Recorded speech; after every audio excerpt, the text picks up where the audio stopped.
What's up, beautiful people? Hope you're doing very well. In this video, we're going to be checking out Jordan Peterson's full testimony before Congress. It's going to be thought-provoking, interesting, but above everything, you would like to pay attention to this one. Yes, well, I would like to start by expressing my appreciation for the privilege awarded to me to testify here today.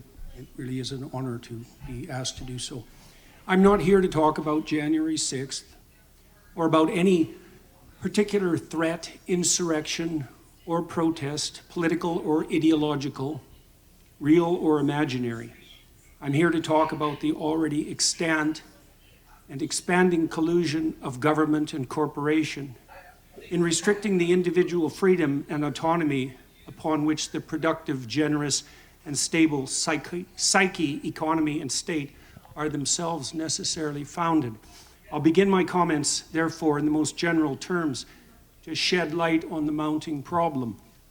There are now 700 million CCTVs in China under the rule of the Communist Party.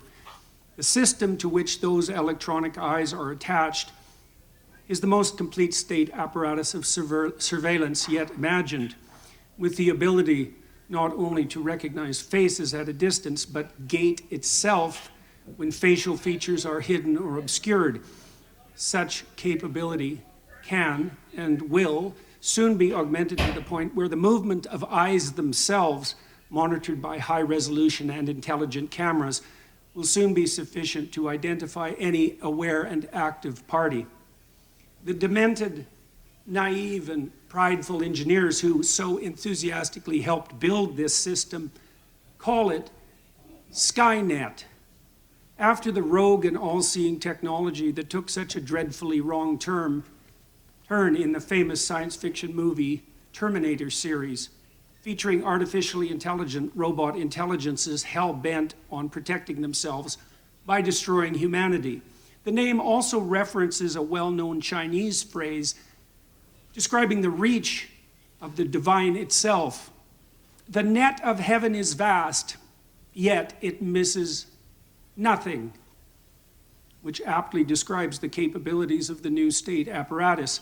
The system is integrated with the so-called Chinese social credit system, which awards its involuntary participants with a score indicating their compliance with the dictates of the Chinese Communist Party, allowing for full control over access to everything they possess electronically, most ominously their savings and their access to travel. Certainly all modern means of travel, but increasingly as the electronic gates come up, even by walking. If you're Chinese or a visitor, your access to the world can be reduced to zero if your social credit score falls beyond an arbitrary minimum. This allows you purposefully to be shut out of all activities that can be virtualized. And in a rapidly virtualizing world, this increasingly means all activities: driving, shopping, working, eating, finding shelter. I've heard people try to justify this to say, with the population of China, this is the way the government can regulate the society. People have tried to justify this. People have different opinions, different hypotheses on how this can work effectively. But note, he said 700 million cameras watching you. And with artificial intelligence now, data analysis and decision making with AI can be easily ascertained. Even fraternizing with friends and family, as merely being in the presence of someone with a low social credit score means that your own score can be lowered. Right. This Being has in the also presence. opened up the opportunity for the government to extract slave-like labor from its citizens so burdened, as the donation of free work to the state still constitute one means by which erring Chinese men and women can increase their score and remain part of human society. This is precisely the payment system most desired by the most tyrannical, not the work for me and benefit thereby that constitutes the contractual arrangement undertaken by free and sovereign citizens, but the work for me and I will lift the deprivation I imposed that has always been the leitmotif of the slaver. Why is any of this relevant to people in the West? Well, because the technology that the Chinese Communist Party employs is an extension of Western technology. because we already fell prey to the terrible temptation of lockdown employed by that state in the face of hypothetical crisis once and in the very recent past, because we're walking step by step in the same direction, partly because of the hypothetical convenience of universal and automatic recognition of identity, and partly because any problem whatsoever that now confronts us can easily be used to justify the increasing reach of the security and nanny state. It is said that Stone Age people, first confronted with cameras and their resultant photographs by modern anthropologists, objected to having their images captured as they feared the captivity of their souls. It turns out that such fear was prescient. The images that we leave behind while navigating virtual space are such close duplicates of our actual selves that the capture of our essence is at this point all but guaranteed. We all now have our doppelgangers. We all live so much in the virtual world in consequence of our purchasing habits and modes of electronically mediated communication that our very selves have become reducible to a frightening degree to data, the modern equivalent of our footprint, with the same data making up an image of our identity, an identity which can be and is increasingly bought and sold by the invisible corporate brokers that still mostly use it to sell us what we so desperately and carelessly and conveniently want, but can also be used to track, monitor, and punish everything we do and say. Behavioral scientists facilitate this process with their reprehensible nudging, the practice of pushing people in a given ideologically determined direction by manipulating invisible incentives behind the scene. Corporations track purchasing decisions, developing algorithms that with increasing accuracy track our patterns of attention and action, allowing for the prediction of what might next be most enticing, doing so not only to offer us what we want, but to determine and shape what we need. Governments can and are colluding with these corporate agents to develop a picture not only of our actions, but of our thoughts and words, so that deviation from the desired end can be mapped, rewarded, and punished.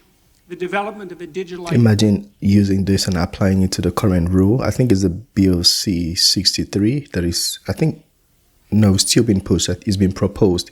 The hate speech bill.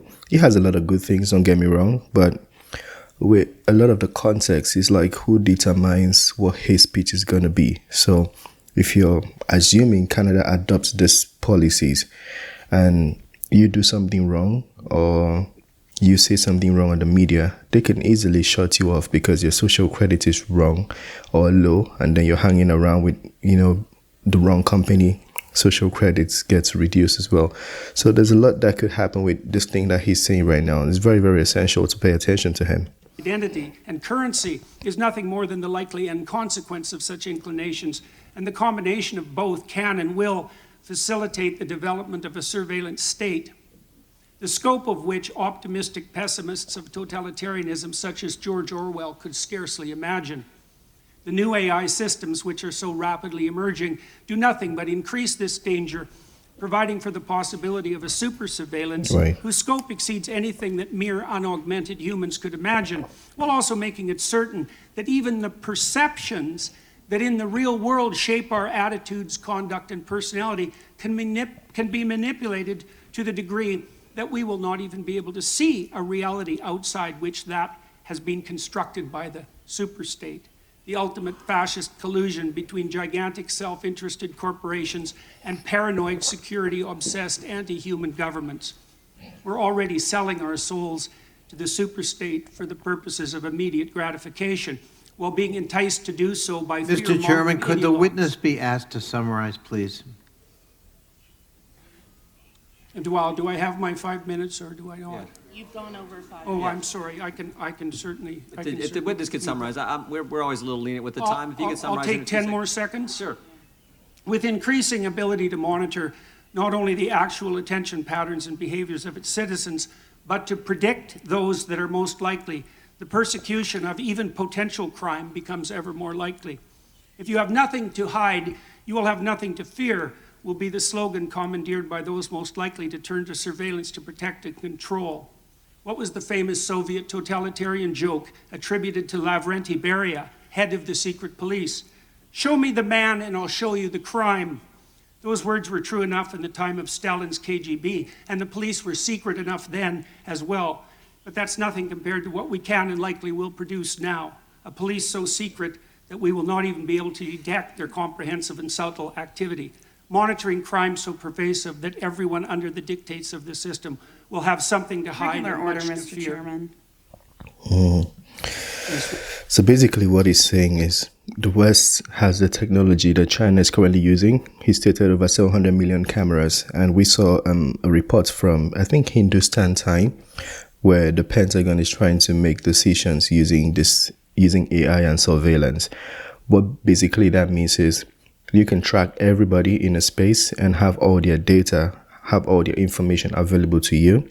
And if something, maybe somebody committed a crime, AI can quickly go through their DNA, facial recognition, all of those things, their information, and track them, and immediately shut off their credit card, shut off this thing, shut off that thing.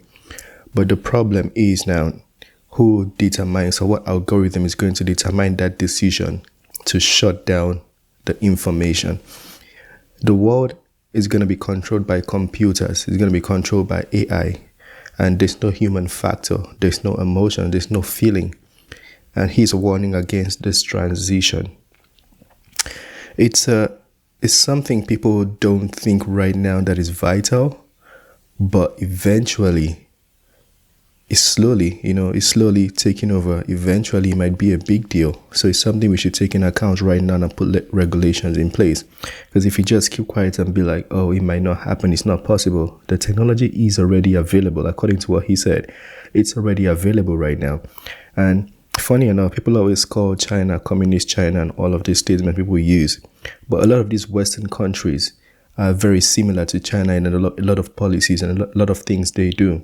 But China always gets the tag communist China. But if we pay attention to the policies implemented in a lot of Western nations, I don't want to call the nations, but they are very similar and in alignments to what China is doing. So you could say, oh, that happens in China. Well, it's going to happen, or it might happen in your country as well.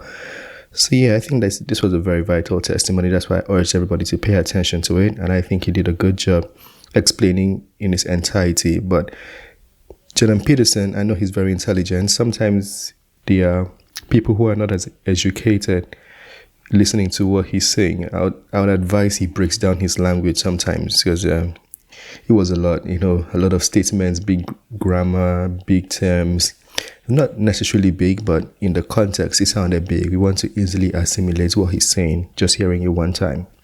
But he did a very good job just putting everything together to express it within a short period of time. Anyways, let me know what you think about that. If there's anything you want to add, correct, or critique with that video, feel free to share in the comment section. Smash the like button, subscribe, and I'll see you on the next video. Peace.